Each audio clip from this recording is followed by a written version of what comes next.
हम संगीता झा सादर प्रणाम करै छी समस्त मिथिलावासी के। आइ हम अहाँ सबके बीच लऽ कऽ उपस्थित छी एकटा नचारी गीत। आशा करै छी जे अहाँ सबके नीक लागत तऽ लाइक सब्सक्राइब और शेयर जरूर करब। कमेंट में सेहो लिखब कि केहन लागल अहाँ सबके।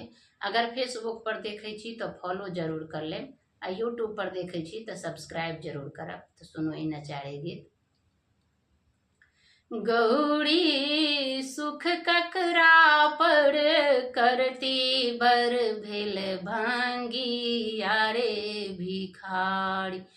गौरी सुख ककरा पर करती बर भेल भांगी यारे भिखारी। नहिरा में खाती गौरी पूरी रे जिलेबी, ससुरा में भांग के गोला। नहिरा में खाती गौरी पूरी रे जिलेबी, ससुरा में भांग के गोला। गौरी सुख ककरा पर करती बर भेल भांगी यारे भिखारी। नहिरा में पहिरथी गौरी पियर पीताम्बर, नहिरा में पहिरथी गौरी पियर पीताम्बर, ससुरा में मृग के छाला, ससुरा में मृग के छाला।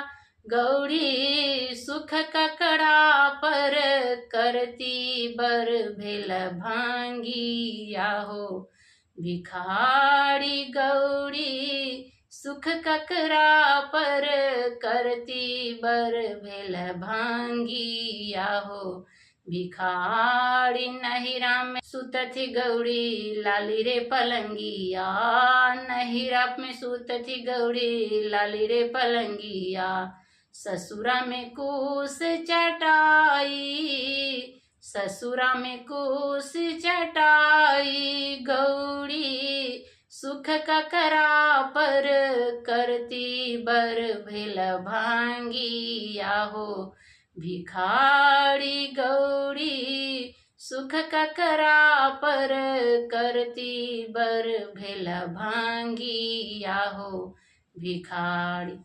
धन्यवाद।